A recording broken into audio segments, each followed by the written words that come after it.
No momento que tiver uma mensagem no nosso canal no YouTube da Igreja Batista Bíblica em Jacutinga, o estudo de hoje pela manhã foi sobre os dons, os 7 dons em Romanos capítulo 12, e é muito importante para que aqueles que não têm familiaridade com esse assunto aprendam.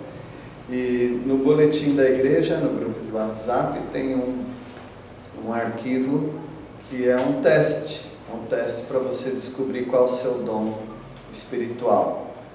Aqueles que são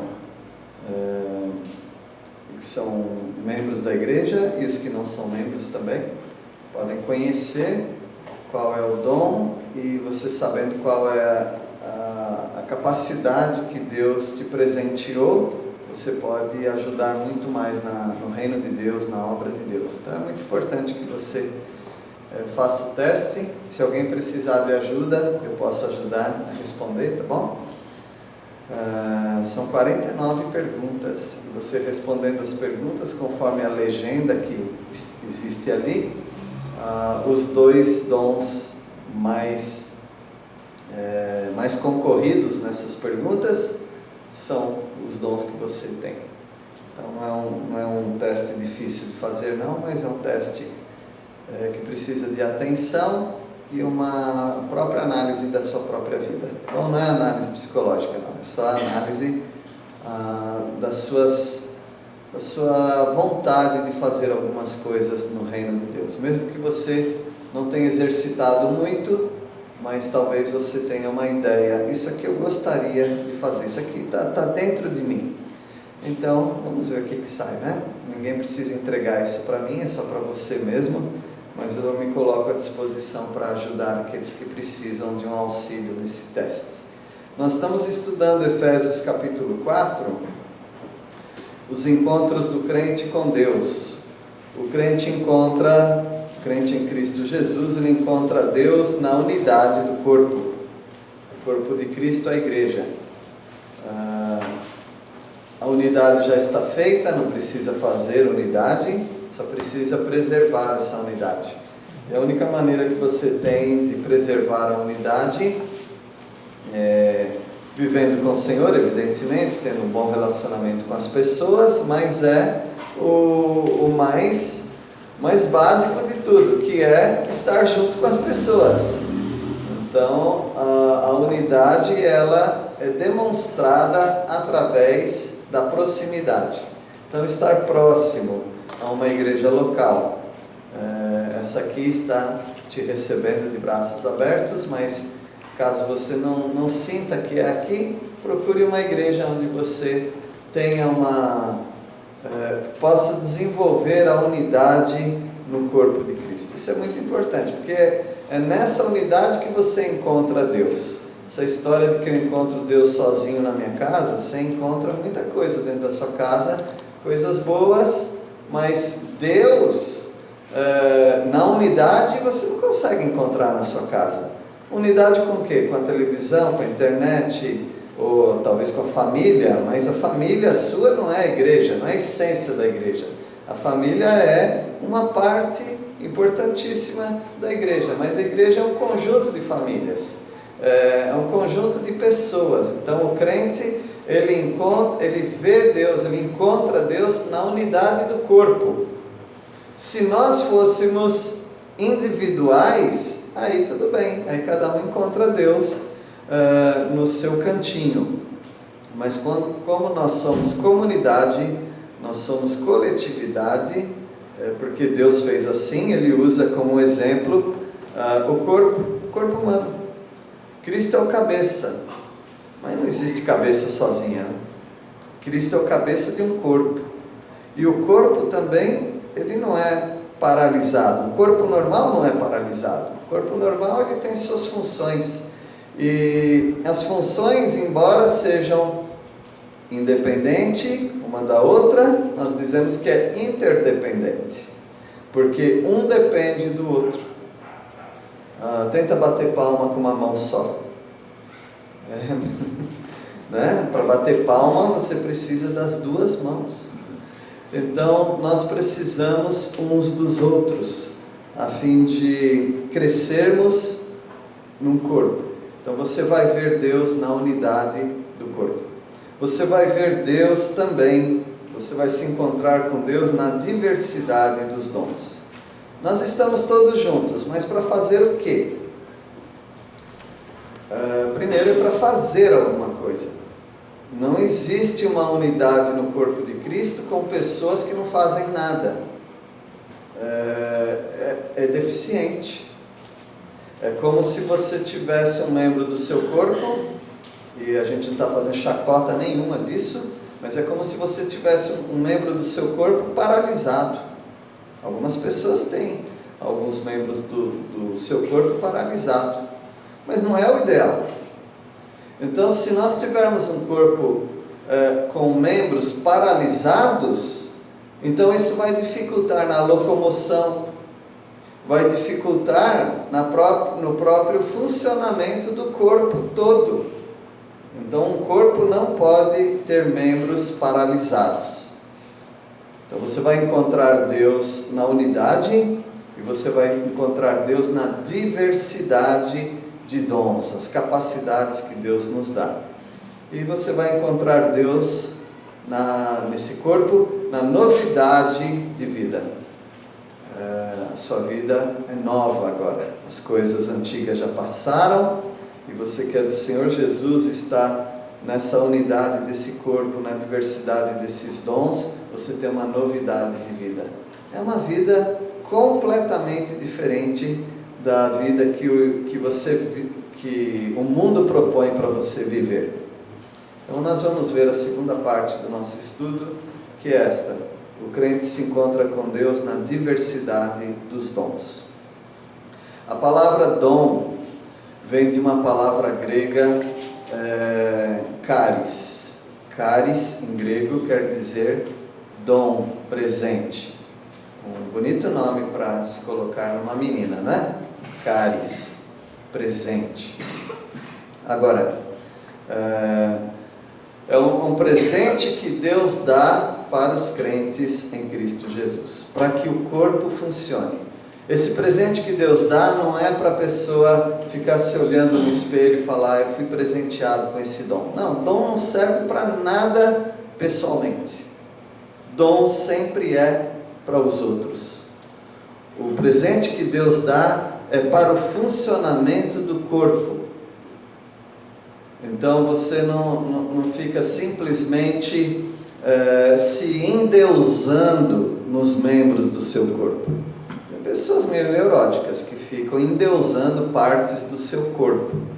Mas partes do seu corpo, elas devem ser funcionais. É para o corpo funcionar. Então Deus te deu um cálice, Deus te deu um dom, um presente para você usar no corpo de Cristo, para que as pessoas andem melhor, para que as pessoas funcionem melhor, para que as pessoas resolvam melhor os seus problemas, para que as pessoas se aproximem de Deus de maneira mais eficiente. Então, o dom que Deus te dá não é para você, é para os outros, é para a edificação do corpo. Alguns movimentos evangélicos ou católicos, alguns movimentos, eles dão tanta atenção para os dons que eles se chamam carismáticos, porque vem da palavra caris. Eles dão muita atenção para o caris, os dons que Deus dá. Todo princípio na sua vida tem coisas boas, mas se você exagerar, se você abusar, aquilo pode se tornar prejudicial. Então os dons são muito importantes, mas se a gente fixar o nosso olhar só nas nossas capacidades, nossos dons, nós vamos nos tornar autocontemplativos, vamos contemplar a nós mesmos, e autodestrutivos, porque essa é uma maneira de se destruir. Um ficar olhando para si próprio, com as suas capacidades, e com uma vaidade, um orgulho, e isso destrói qualquer comunidade. Então é importante que você saiba os seus dons, ou o seu dom, E assim que você sabe, você precisa botar esse dom para encostar com outro dom, com outra pessoa, e ele funciona como uma engrenagem. E assim o corpo de Cristo, uma igreja local, funciona e muito bem. Nós vamos começar com o versículo 7, mostrando que a graça de Deus é esse dom. O dom de Deus, a graça, o cálice, é o dom de Deus para nós. E a graça foi concedida a cada um de nós, segundo a proporção do dom de Cristo. O presente é dado por Cristo Jesus para você. E esse dom, esse presente, pode ser chamado também de graça. Você não paga nada por esse dom. Pessoas já tentaram comprar dons, mas é Deus quem dá. Deus dá essa capacidade para as pessoas. Existem 7 dons para funcionar na igreja. Todos os dons são importantes, porque todos eles em conjunto funcionam para o ajuste do corpo de Cristo. E essa graça é concedida a cada um de nós. Não tem nenhum crente que não tenha dom. Tem crente que não sabe qual o dom que ele tem, mas não existe nenhum crente que não tenha um dom. As pessoas precisam se achar no reino de Deus. Existe teste vocacional. Já ouviram falar? Teste vocacional. Alguns jovens estão mais preocupados em saber qual o resultado do seu teste vocacional, para saber qual profissão e carreira vai seguir nesse mundo, do que descobrir qual é o seu dom espiritual. Não tem problema você descobrir se a sua área é a área das exatas, da literatura, ou da área biomédica. Não tem problema, é muito bom que você saiba isso. Mas é importantíssimo que você saiba também, no reino de Deus, qual é a sua capacidade dada por Deus, o seu dom. Por isso, tente descobrir, busque isso, porque assim como você quer ter sucesso na carreira profissional, você precisa ter sucesso na sua jornada eclesiástica, ou seja, de igreja. Eclesiástico quer dizer relativo à igreja. Você precisa ter sucesso nisso também, no reino de Deus.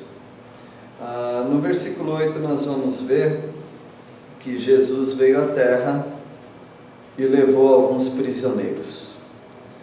Paulo disse que ele é prisioneiro, porque ele estava preso, quando ele escreveu Efésios. E ele era prisioneiro do Senhor, ele era prisioneiro de Cristo. Mesmo que você não esteja preso numa cadeia, você é prisioneiro de Cristo Jesus. Por que você é prisioneiro de Cristo Jesus? Você já viu pessoas, talvez você já viu isso em filme, eu já vi em filmes e já vi também pessoas andando na rua com isso.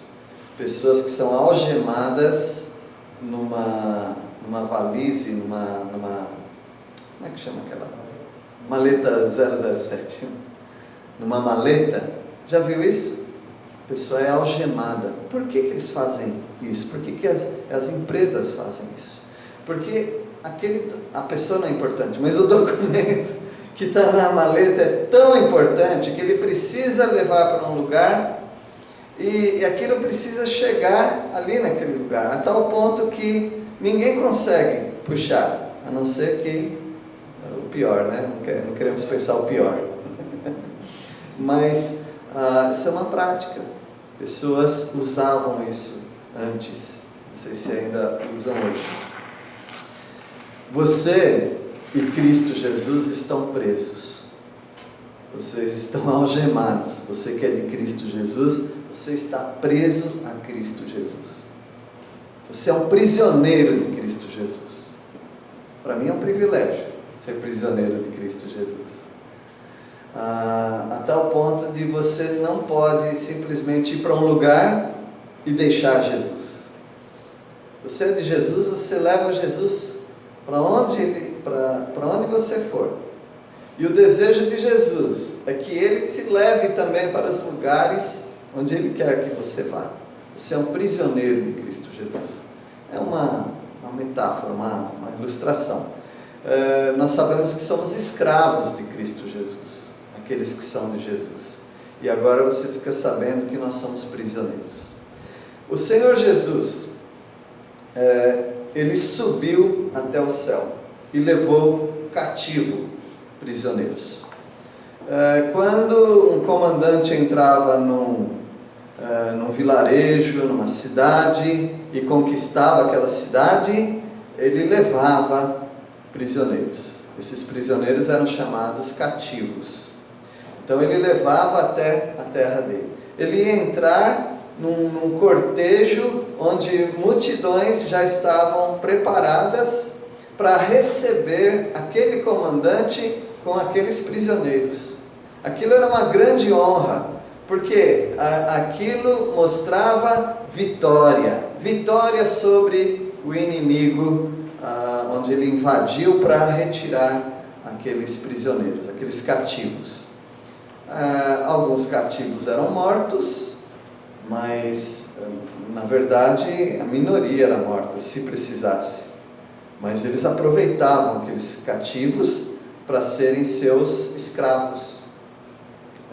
Alguns iam ser lavradores, mas outros iam ser pessoas de alta posição dentro do palácio deles, porque eles tinham capacidades.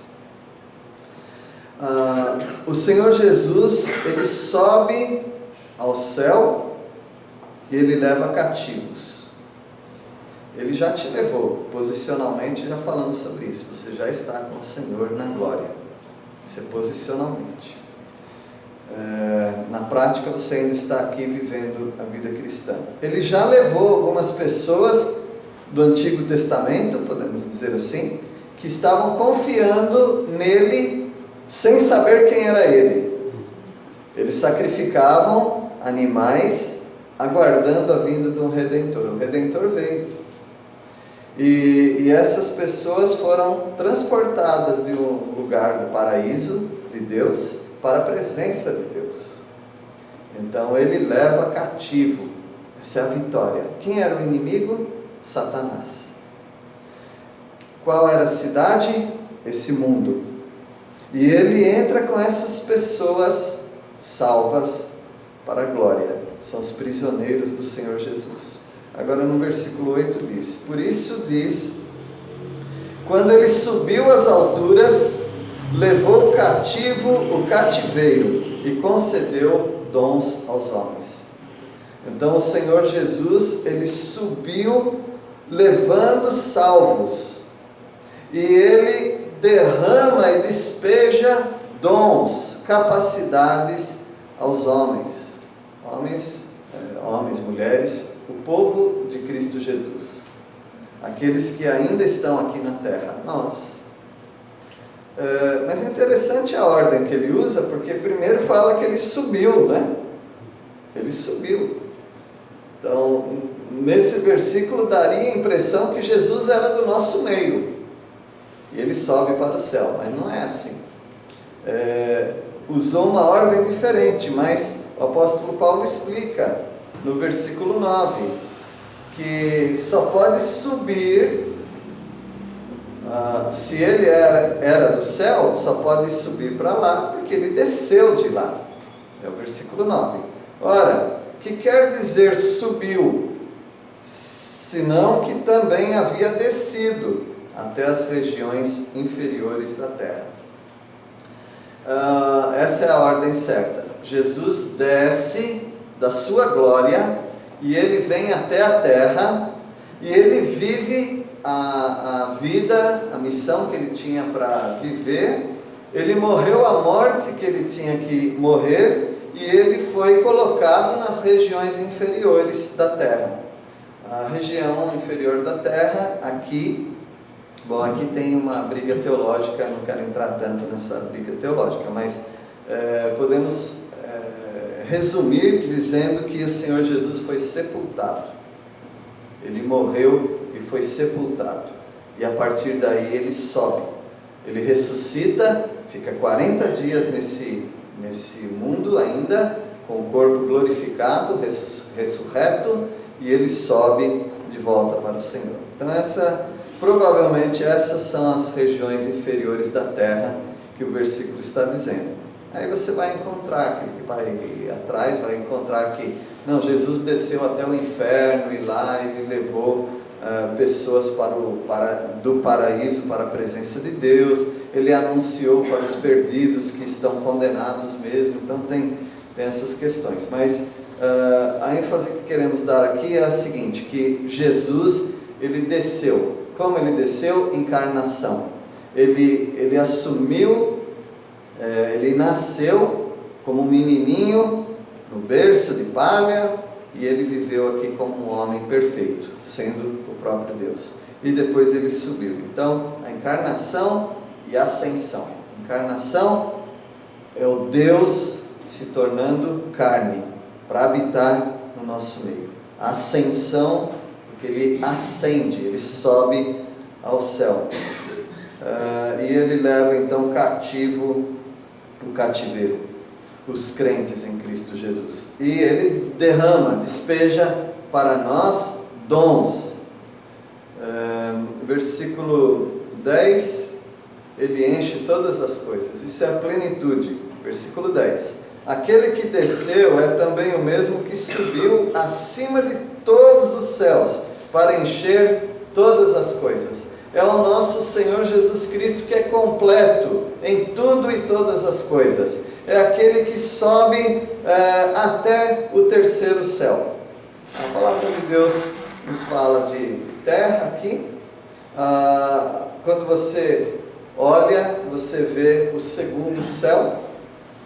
É o que você pode ver, talvez até com um telescópio, você pode ver um pouco mais do que você vê aqui a olho nu. Esse é o segundo céu. Mas tem o terceiro céu, que é a presença de Deus. E ele está acima, versículo 10, acima de todos os céus. Então ele está na presença de Deus. Para quê? Para encher todas as coisas. É a plenitude. O Senhor Jesus, ele já era pleno. Quem não era pleno éramos nós. Quando ele desce à terra, além dele mostrar aquilo que ele já é, ele é pleno, ele nos faz plenos. Plenos quer dizer cheios. Nós estamos cheios da divindade de Deus. Nós, os crentes, nós estamos plenos da divindade de Deus na nossa vida. Agora, na minha natureza, não existe só a natureza de Adão, mas existe a natureza do próprio Deus dentro de mim. Além da imagem de Deus que já havia dentro de mim, agora tem Cristo Jesus habitando na minha vida, através de uma pessoa, o Espírito Santo. Então eu sou pleno. Você que creu em Cristo Jesus, você é pleno também. E você recebeu esse cálice, esse presente, esse dom de Deus, a graça de Deus na sua vida. E seria bom você conhecer isso para você trabalhar mais para Deus, trabalhar na obra de Deus, para que você não apenas saiba que você é pleno, mas você se sinta pleno. Todo mundo aqui trabalha, né? Até as crianças. De uma forma ou de outra você trabalha. Você cumpre tarefas. Até aposentados trabalham. Todos trabalham. Quem não trabalha não come. É isso que a gente aprende, né?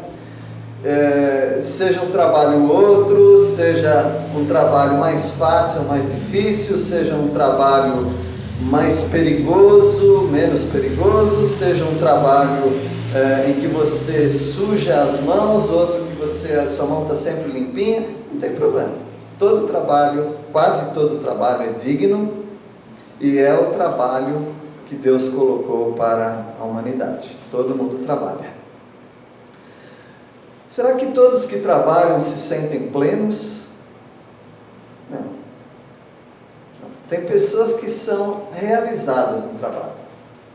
Não é nem pelo tanto de dinheiro que ele ganha, mas é pela própria realização pessoal. Você sente isso em funcionários que atendem o público. Você sente isso. Talvez, se você não conhece muito a pessoa, então pode ser que algum dia ela não está muito bem. Mas você sente que a pessoa gosta daquilo que ela faz. Ou você sente que ela não gosta, que ela não queria estar ali de jeito nenhum. A questão é, aquela pessoa é um funcionário. Então ela é plena nos seus direitos trabalhistas. Mas ela não se sente plena. Algumas pessoas não se sentem plenos, cheios de alegria, de realização pessoal. Eu acho que com os crentes também é assim. Todos os crentes do corpo de Cristo, na igreja local, eles já estão plenos de Deus. Eles estão no corpo de Cristo, mas nem todos se sentem plenos. Nem todos se sentem plenos. Alguns, talvez nem prazer eles têm de estar na igreja. Não tem prazer. Porque eles também não têm atividade na igreja. Uma das satisfações que nós temos, que obrigatoriamente é assim, mas uma das satisfações que nós temos é fazer alguma coisa. Eu queria não trabalhar. Você não ia aguentar. Você não ia aguentar. Você precisa trabalhar. Você precisa fazer alguma coisa. E de preferência, você precisa fazer alguma coisa que produza alguma coisa para a realização de outras pessoas. Nós temos essa necessidade de trabalhar para outros, de trabalhar para o engrandecimento de uma sociedade, trabalhar para o desenvolvimento de um grupo, trabalhar para o crescimento da minha família. Nós precisamos fazer isso. Tudo funciona da maneira como eu estou dizendo. Normalmente é assim. Mas na igreja, alguma coisa misteriosa acontece. Nós somos um organismo vivo, com pessoas que parecem que são mortas. É como se algum desajuste existisse no corpo. Como se algum membro fosse paralisado. Algumas pessoas não sentem realização no corpo de Cristo. Isso é muito mal, vocês não acham? Isso é muito mal. São plenas, porque elas têm os plenos direitos, mas elas não se sentem plenas. Logo, elas não podem também encher outros da sua plenitude, da sua alegria. Você é útil ou você é outra coisa? Você deveria ser útil, assim como você é na sua empresa, assim como você é nas suas atividades diárias. Você deveria ser útil no corpo de Cristo, porque é um organismo vivo. Ele é tão vivo, que se não fizer a manutenção, ele morre. É um organismo vivo. Uma igreja local é um organismo vivo. Mas se não tiver manutenção, pessoas plenas agindo no corpo, esse corpo definha e morre. Daí a importância de você não apenas saber que você é pleno, mas você sentir-se pleno, sentir-se útil. No versículo 11, nós vemos pessoas dotadas de dons. Isso já é uma redundância, tá? Dotadas de dons, pessoas capacitadas, presenteadas por Deus, e elas são colocadas de presente de Deus para a igreja. Deus preparou algumas pessoas com algumas capacidades e presenteou a igreja. Esse organismo é vivo.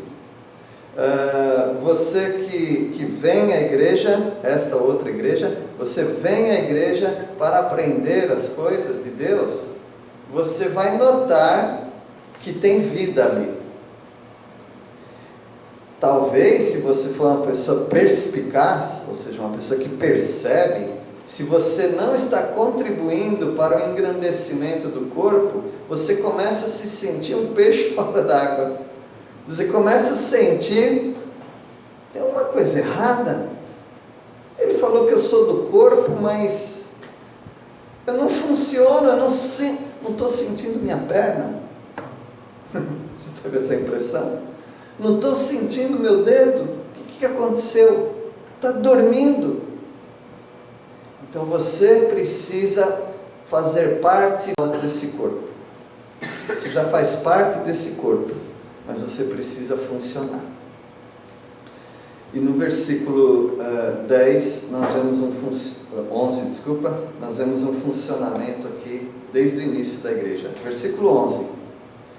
E Ele mesmo, nosso Deus, Cristo Jesus, e Ele mesmo concedeu uns para apóstolos, outros para profetas, outros para evangelistas e outros para pastores e mestres.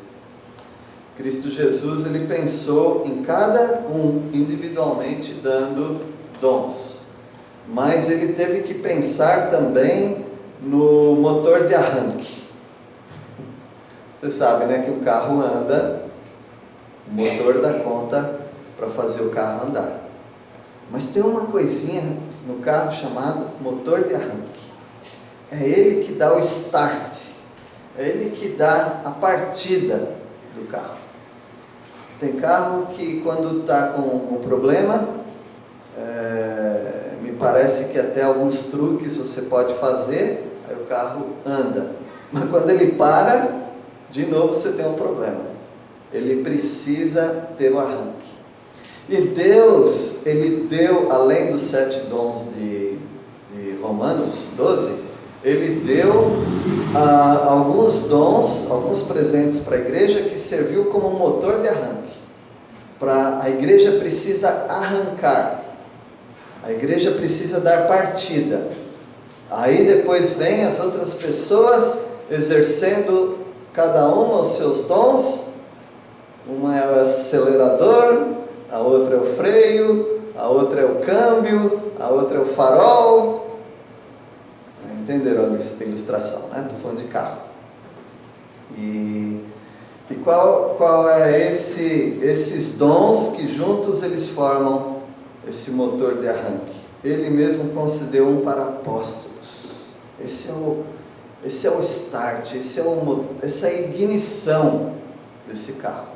E quando bate a chave, ele faz aquele barulho gostoso de que começou a funcionar. São os apóstolos. Sem os apóstolos nós não estaríamos aqui.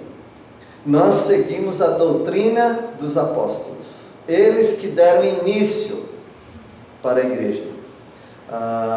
Através deles nós soubemos o que é igreja.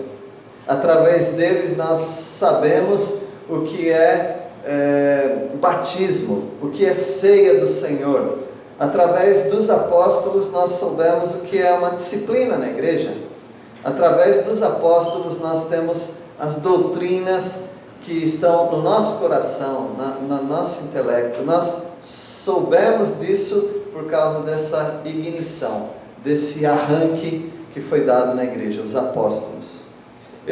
Não tem mais apóstolos, não existe mais apóstolos. Foram 12 apóstolos, teve alguns extras que Deus nomeou também como apóstolos, mas já encerrou essa era apostólica. Algumas pessoas fazem atualmente um trabalho muito semelhante aos apóstolos, que são os missionários. Aqueles que são pioneiros num campo de trabalho, começando um trabalho, às vezes de uma outra cultura até. Mas apóstolos mesmo, como autoridades na igreja, só existiram aqueles do colegiado apostólico, aqueles 12 mais o apóstolo Paulo. Ele concedeu uns para apóstolos, outros para profetas. A igreja no início também precisou de profetas, porque a Bíblia não estava ainda toda revelada para nós. A Bíblia foi sendo escrita pelos apóstolos, inclusive. Mas até que que aquilo estivesse concretizado, Deus precisou de profetas. Pessoas que falavam sem estar lendo, como eu, por exemplo. Eu não estou inventando nada. Eu estou copiando tudo. Eu estou lendo a palavra de Deus e só falando em outras palavras para vocês. Talvez dando ilustrações, uma perspectiva, mas o que eu estou falando, eu imagino, eu espero, que eu estou falando está aqui no texto. Então, são mestres, Deus dá mestres, mas antes dos mestres precisavam de profetas.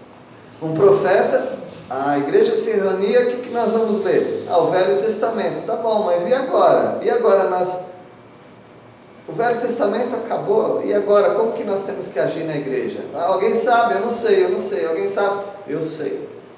Um profeta se levantava e falava alguma coisa. O outro profeta vinha e falava outra coisa. No máximo 3 por culto. Eles falavam aquelas verdades que todo mundo precisava saber. Por exemplo, se você estivesse muito ansioso, porque todo mundo sofre com algum tipo de ansiedade, né?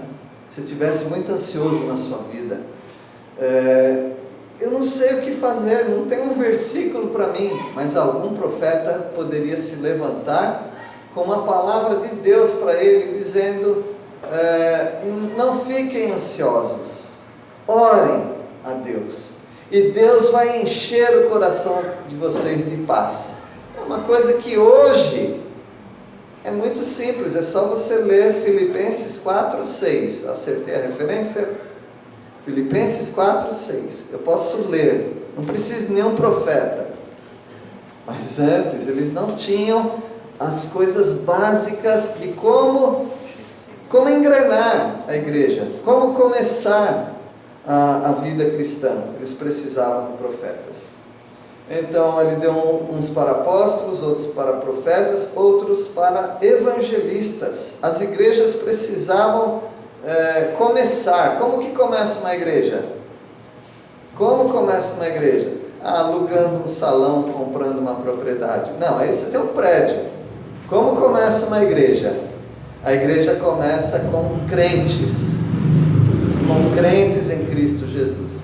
Uma igreja é muito complexa, porque não é só crentes em Cristo Jesus para ouvir, tem que ter alguém para falar, tem alguém para dirigir os crentes, tem que ter pessoas para cuidar dos crentes. Então precisava de evangelistas, porque os evangelistas traziam pessoas para dentro da igreja. Através da pregação do evangelho, pessoas aceitavam a Cristo e iam sendo acrescentadas ao corpo de Cristo.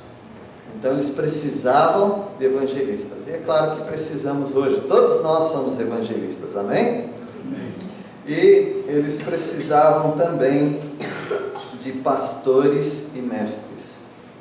Pastores para conduzir a igreja, dirigir a igreja, cuidar da igreja como se fosse um rebanho de ovelhas, cuidando com carinho, alimentando, apacentando, dando opções de águas bem frescas, pastos verdejantes.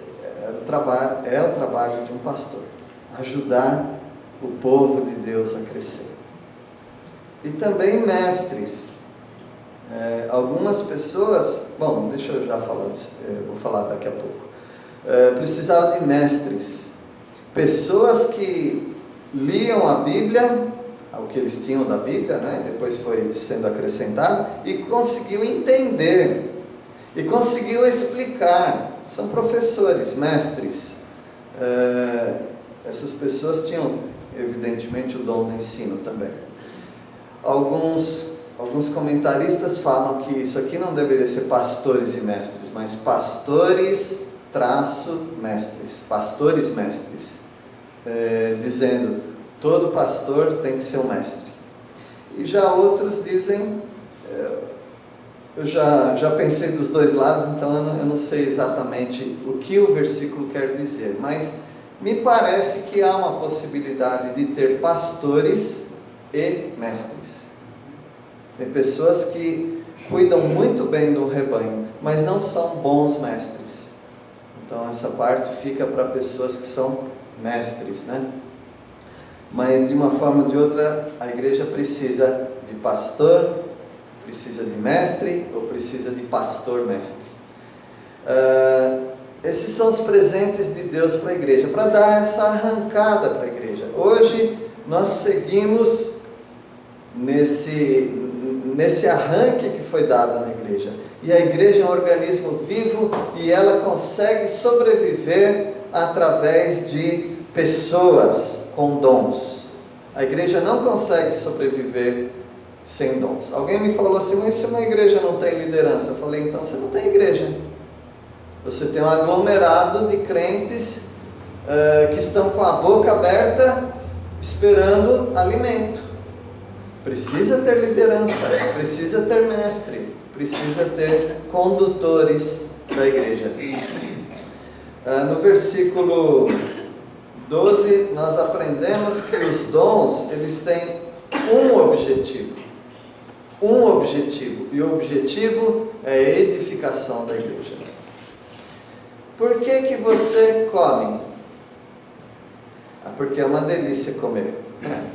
Isso é um bônus. Isso é um bônus de Deus para nós. É uma beleza, é uma bênção isso. Também gosto de comer. Mas por que você come? Você come para ficar em pé. Tá bom? Como diz o ditado, né? Saco vazio não para em pé. Mas eu aprendi a sequência desse, que se o saco estiver muito cheio, também não dobra. Então você precisa comer na medida. Você come para sobreviver. Tá bom? Você come para viver. E alguns falam, uns comem para viver, outros vivem para comer. Mas basicamente é isso, você come para viver. Para que servem os dons? Os dons não é para você. Os dons é vida da igreja. Se não tiver pessoas com dons na igreja, a igreja morre. Esse é um grande problema e igrejas começam a se enfraquecer porque pessoas ou não sabem os seus dons ou não exercem os seus dons. Para mim é muito melhor não saber qual é o seu dom, mas funcionar, do que pessoas saberem os seus dons e não funcionarem. Porque tem igrejas, essa é uma delas, tem pessoas que trabalham sem saber qual é o seu dom. Isso não é prejudicial. A igreja está funcionando porque tem pessoas que, mesmo sem saber qual é a sua capacidade dada por Deus, elas estão trabalhando. E talvez com a prática alguns começam a suspeitar, eu acho que eu tenho esse dom. Não tem problema, embora eu esteja incentivando vocês através daquele questionário.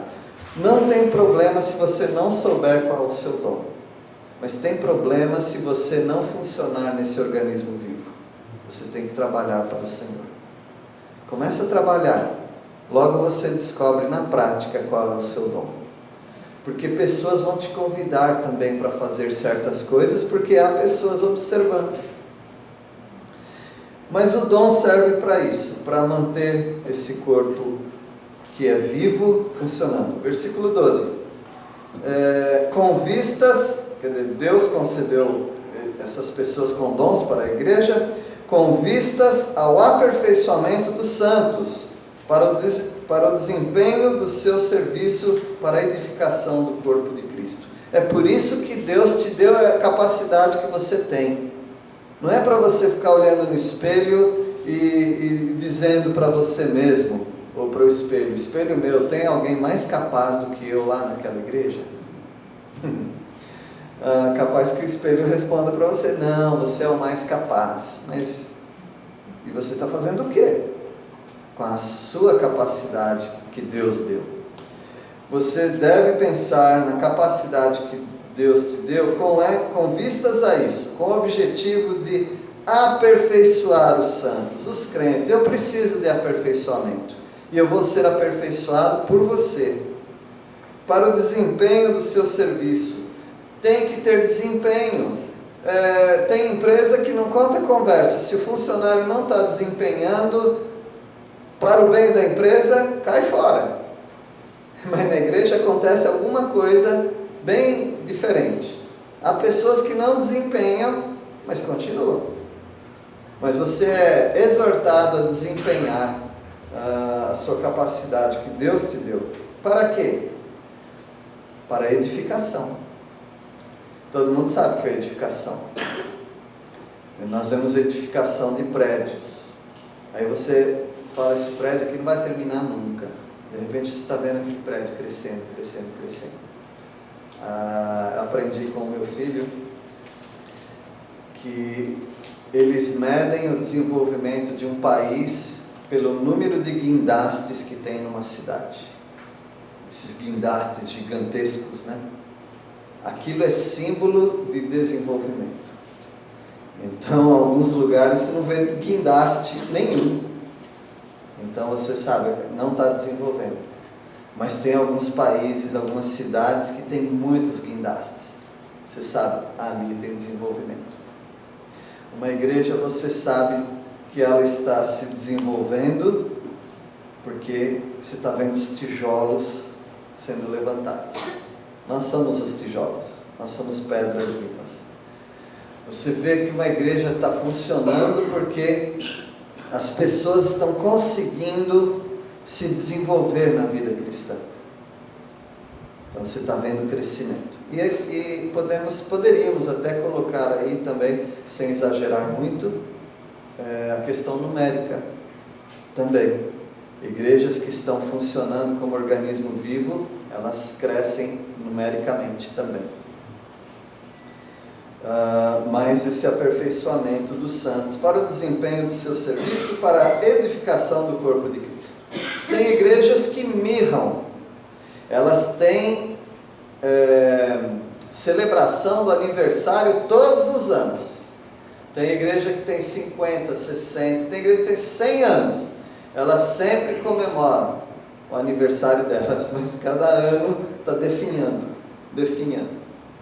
E diferente do corpo humano, que definha mesmo, aí o corpo de Cristo, ele é dinâmico, e ele cresce, ele se consolida, e você vê que é bonito de ver crescer o povo de Deus.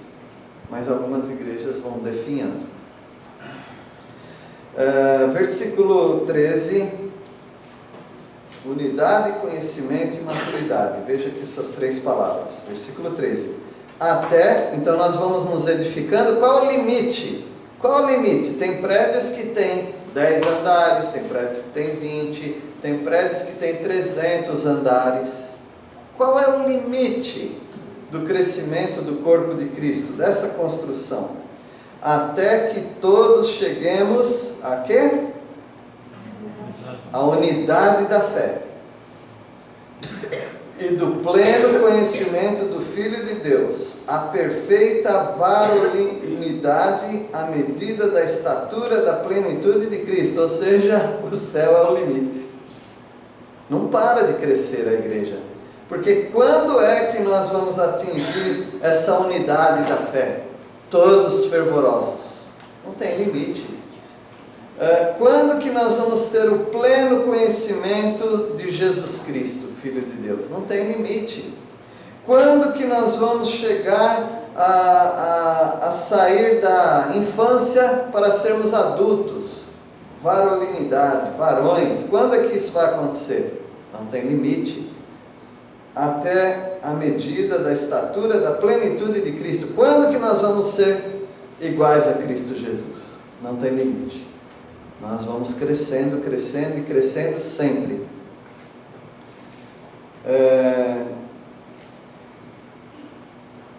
Acho que eu vou parar por aqui. Bastante coisa para a gente estudar. E que Deus abençoe os irmãos. O crente se encontra na diversidade dos dons. Tem muito mais coisa para... Eu queria até o versículo 16, mas vamos parar por aqui, senão a gente acaba perdendo algum conteúdo importante. Que Deus os abençoe, que vocês busquem essa funcionalidade no corpo de Cristo. gostaria que vocês pensassem em paralisia de membros. Tá? Eu não estou fazendo chacota de pessoas com paralisia, mas é uma comparação. A paralisia de alguns membros da igreja prejudicam demais o corpo. Então, saia da letargia, faça uma fisioterapia e ganhe força muscular na vida cristã, porque esse aqui é um organismo vivo e precisa ser edificado. Que Deus nos abençoe. Vamos orar. Deus, obrigado pela Tua palavra, obrigado pelo crescimento que há em Cristo Jesus. Pedimos a Tua ajuda para crescermos de modo saudável. É a nossa oração em nome do Teu Filho amado Jesus. Amém.